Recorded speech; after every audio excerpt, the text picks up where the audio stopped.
Hello viewers, আসসালামু আলাইকুম। কেমন আছেন সবাই? এই তো আবার কিচেন রুমে ফিরে আসলাম। আজ রান্না করব আমি সবজি। এখানে লাউ আর পেঁপে কেটে নিয়েছি।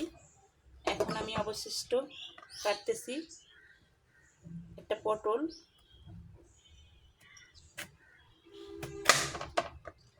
আমি কেটে দেব।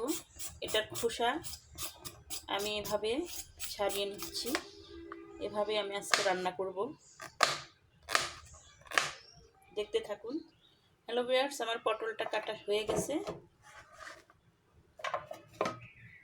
এখন আমি কেটে নিব আলু। এখানে একটা মাঝারি সাইজ আলু নিয়েছি, এটা আমি কেটে নেব।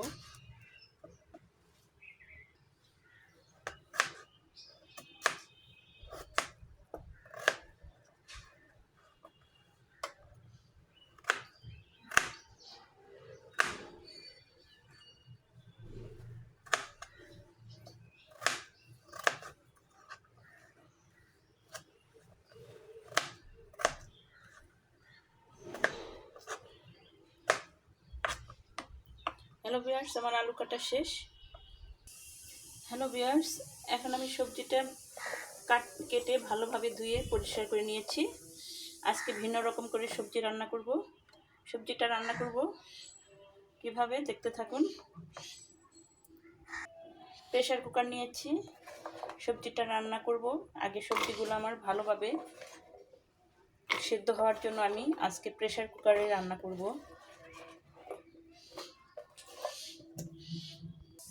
দিয়ে দিচ্ছি এখানে 1 চামচ লবণ। দিয়ে দিলাম এখানে পেঁয়াজ বাটা।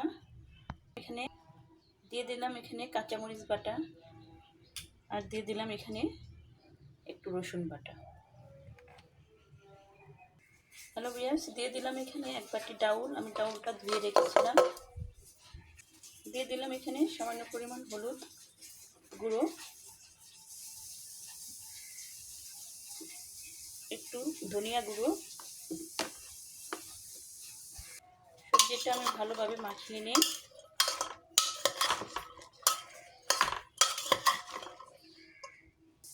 সামান্য পরিমাণ দিয়ে দিলাম সয়াবিন তেল। তেল দিয়ে ভালোভাবে আমি তেলটা দিয়ে মাখিয়ে নিচ্ছি।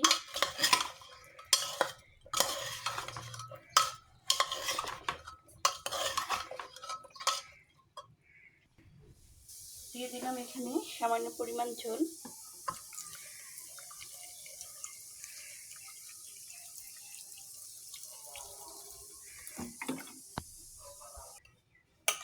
এখন এটা আমি ভালোভাবে নাড়াচাড়া করে আমি এটা চুলায় বসিয়ে দেব।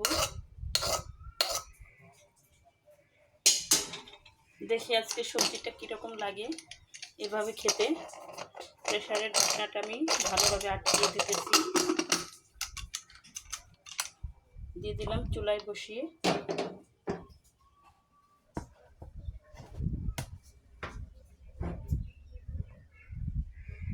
হ্যালো ভিউয়ার্স, আমার প্রেসার কুকারটা চুলায় বসিয়ে দিয়েছি। এখন আমি চুলাটা অন করে দেব।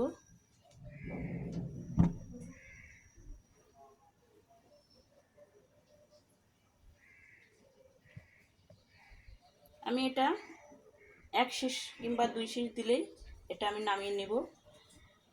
কারণ সবজিটা বেশি সেদ্ধ হলেও ভালো লাগে না, আবার কম সেদ্ধ হলেও ভালো লাগে না, মাঝামাঝি অবস্থায় থাকতে হবে।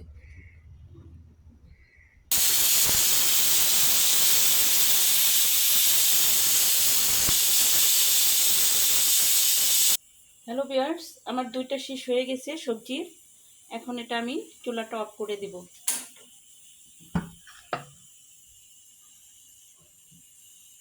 হ্যালো ভিউয়ার্স, সবজিটা বাগারের জন্য আমি কিছু পেঁয়াজ কেটে নিয়েছি। আর কেটে নিব আমি এখন রসুন কুচি করে নিব। এটা আমি বাগার বা তেলে দেব। হ্যালো ভিউয়ার্স, দেখি আমার সবজিটার কি অবস্থা। এটা এরকম করে ভাতটা ছাড়িয়ে নিই। প্রেসার কুকারের ভাত না ছাড়াই দিলে প্রেসার কুকার ভালোভাবে খুলতে চায় না, আটকে থাকে। সেভাবে এর ভাতটা ছাড়িয়ে নিতে হয়। যারা প্রেসার কুকারে রান্না করেন তাড়াতাড়ির সময় এভাবে ভাত ছাড়িয়ে নেবেন, কিংবা যদি একটু দেরি করতে চান তাহলে ভাতটা ছাড়ানোর দরকার নাই। উপরে ফুটটা উঠাই দিলে এভাবে আপনার ধোয়াটা উঠে যাবে। নিয়মটা শিখিয়ে দিলাম আপনাদের কীভাবে প্রেসার কুকারে রান্না করতে হয়। এই তো আমার ধোয়া সব বের করে দিলাম। এখন আমার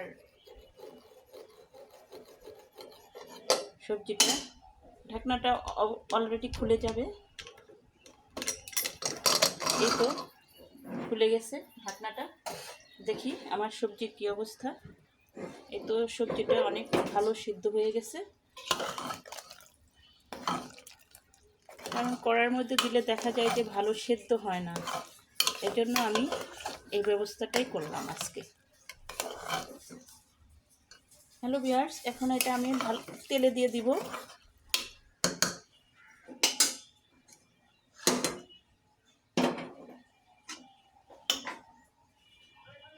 তেলে দেওয়ার জন্য এখানে আমি একটি কড়াই নিয়ে নিলাম, চুলাটা অন করে দিলাম। আমার কড়াইয়ের মধ্যে কড়াইটা গরম হতে থাক। দিয়ে দিলাম এখানে আমি বাগারের জন্য পেঁয়াজ, রসুন, শুকনো মরিচ, আর দিয়ে দিলাম কালো জিরা।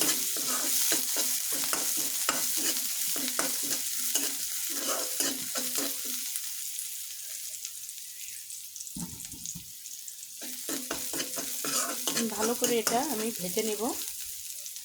দিয়ে দিচ্ছি একটু হালকা করে সরিষার তেল, ফ্লেভারের জন্য। সরিষার তেলটা দিলে একটু ফ্লেভারটা ভালো আসে। হ্যালো ভিউয়ার্স, আমার পেঁয়াজ রসুন ভাজা শেষ। এখন আমি এটা তেলে দিয়ে দেব সবজিটা। চুলাটা অফ করে দিলাম। বাগানের সময় সবসময় চুলাটা অফ করে দিবেন, এর জন্য গায়ে ছিটা আসবে না। তো সবজিটা দিয়ে দিচ্ছি।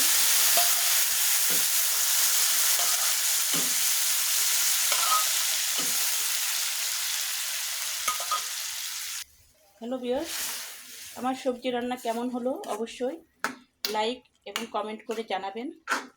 একটা সাবস্ক্রাইব করে দিন পারলে, অনুরোধ রইল। আবার এরকম করে সবজি খেয়ে দেখবেন একদিন। এটা আমি আর একটু বলক তুলে নেব। ঢাকনা দিয়ে ঢেকে দিলাম। আর একটু বলক উঠে গেলে আমি চুলাটা অফ করে দেব।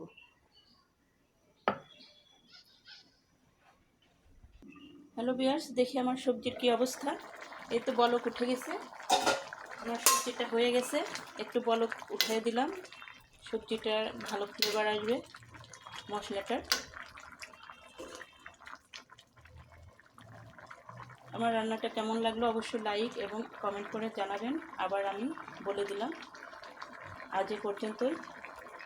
আল্লাহ হাফেজ।